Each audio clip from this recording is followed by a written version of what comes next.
So yeah, so we have PyTorch, we have TensorFlow and Keras. So let's just try to explore them as well. They're also similar, like they're not very different. Okay, they're also similar. Let me help you with them as well. Okay, now let's work with PyTorch. And in these things, you will find everything is similar. Similar things we are doing. Okay, so these libraries grave a few of them. They grave parallelly, few of them one after the other, looking into some of the drawbacks or working more into some sort of efficiencies, calculations, better handling of the tensors. So that was the intention how these basically libraries got evolved. Okay, so therefore, at the very fundamental level, you will see that they are similar. Okay, but later on, you will see that yes, they have their own capabilities and they are very much used, are helpful by providing their specific capabilities. So, as I said, that this is also a similar library, and especially to deal with the tensors, because whatever data we will be having, that data is actually represented in the form of tensors or vectors. If we are working with deep learning, that is the primary or basic unit of data representation. So again, just to talk about, it works for tensors. Tensor is the BASIC, basic data representation. Okay, so it's basic unit of data representation in case of these libraries. And first of all, we may have to install PyTorch. So there's a package called as Torch. Okay, so that Torch module we need to use, and let me do install torch torch. So install torch I'm doing. So these packages are, like Theano is there or Torch is there. So you may not find them all the time preloaded in your environments because they are some a bit advanced packages and not very regularly used. So always just check before you start working with it whether they are installed or not. Just check for that and then basically make further use. Okay. So I have imported Torch over here, and now let me create a tensor. And for creating a tensor here, for creating a tensor, I can name it as T is equal to, so T is equal to torch and then T and SOR. So torch dot tensor, and then I can put over here some value. Okay, maybe 3. Okay, 3 point something. Also some value I can put over there. Okay, and then let me print this particular tensor. So print and T. So I'm printing this tensor. You can see torch is not defined. Torch. Oh, I'm sorry. So after this, I did not import it. So always the second step is to import the library. Import torch. So I am port import torch torch, and then it will be working. Okay. So T is equal to torch. Okay, and tensor 3. So tensor having value 3. This is how it got created. Okay.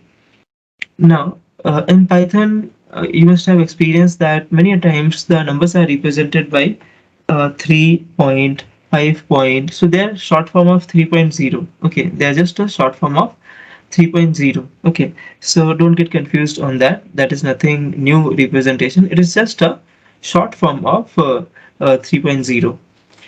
Now, if you want to get to know, always we should explore and try to get to know the data types and all. So this T dot here also D type. So here also D type actually helps us. So here you can see torch dot float 32. So it is basically of data type float 32. Okay, so that was a scalar value, a single value it was, and similar way you can create a vector. So creating a vector with tensor. So now let me create t1. T1 is equal to, and you are ch dot and tensor tensor. Here I can pass a list now. So only one value I had passed, 1 comma 2 comma 3 comma 4 comma 5 comma 6. So a list I have passed, and then again I'll just try to, okay, something happened to my screen. So here also let me just once again type print and t1, and after that let me see the output. So you can see that tensor 1 2 3, this is how I'm getting the output. Okay, same thing if you would have created like mm, let me do here dot dtyp type.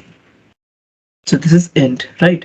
Same thing you could have done it like t2 is equal to torch dot tensor tensor, and here you could have written 1 point comma 2 point comma 3 point. This is how you could have written, and then print t1, it's t2. Similar way, print you would have written t2 dot d type. Okay, so this would have become a float. Okay, very simple. So yeah, now here also we can create a matrix. So let me just help you with that. Once again, you must be thinking that similar things we are doing, and the answer is yes, very similar things we are doing because they are similar libraries. At their fundamentals, they are having, they're exchanging the purposes, okay, sharing the purposes with each other, and therefore we can do similar operations in all these libraries. So let me help you with the matrix creation. So create a matrix, matrix matrix. For creating a matrix, I'll create t3 and torch dot tensor tensor, and then here in the bracket you can put, so normally I have a habit, I'll create a list separately. So li is equal to, so here I'll create a list. Inside list, I want one row. The first row will have 1 comma 2 comma 3. Okay, and then next we have is 4 comma 5 comma 6. Then we will have 7 comma 8 comma 9. This is how we'll have. Okay, and this li will pass here, so li I'll put over there. This is how it will get created. Okay, fine. So let me print t3. T3 is the matrix we have, so you can see. Okay, so it's a matrix. Okay, and yeah, so everything you'll call it as tensor only. Okay, but it's a matrix. Now you can go for multiple dimensions, because all these brackets basically help us for the dimensions. Okay, so if you work with more dimensions, then basically you can work with higher dimensions, and you can even get to know that what the dimension like t3 dot sha. If you type shape, then basically you will see the shape.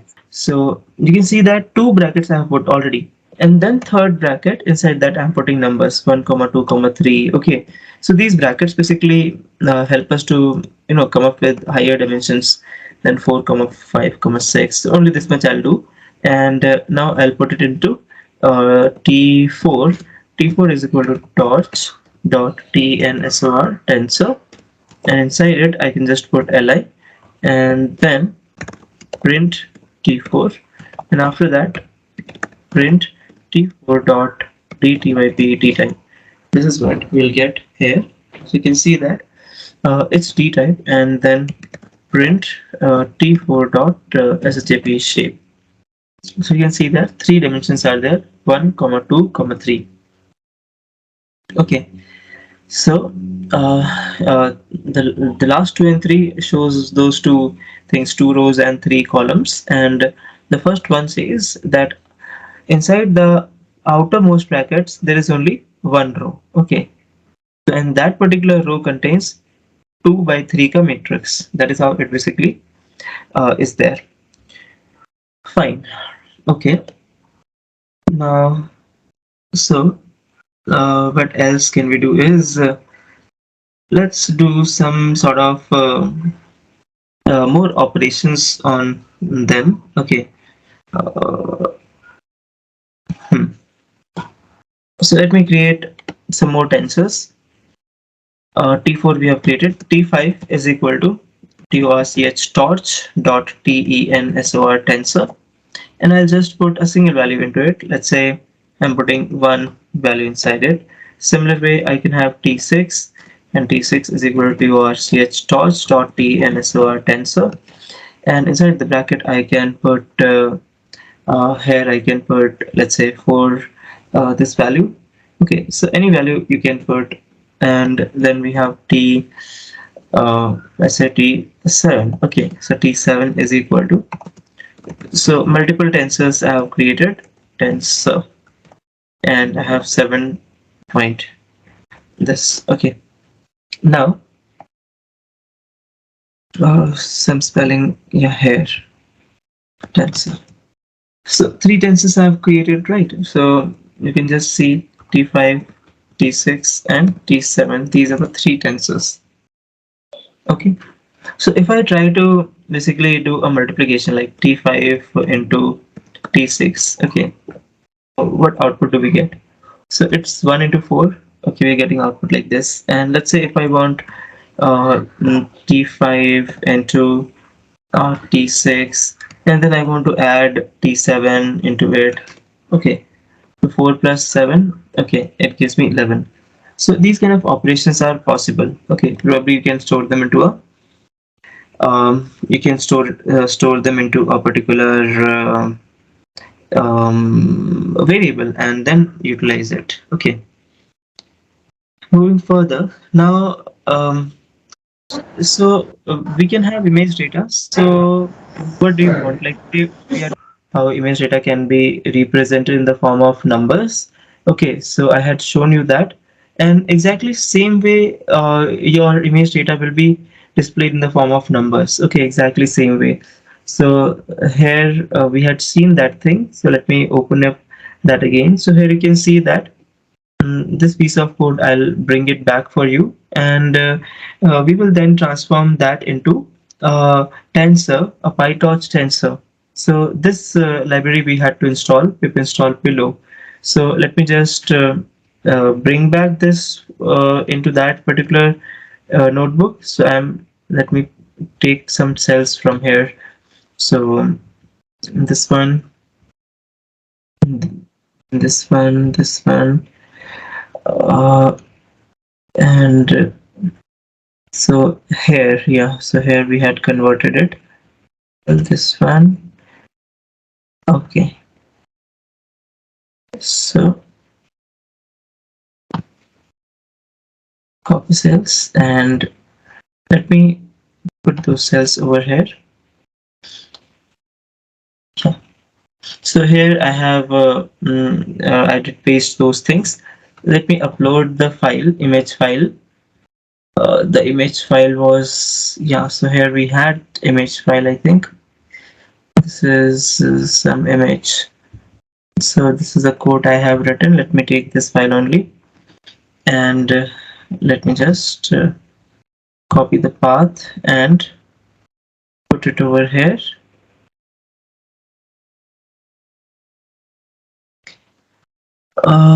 It's a different kind of image, so that the library may find it difficult to read, but let me just see if it is able to read it. Okay, it was able to read it. That's great.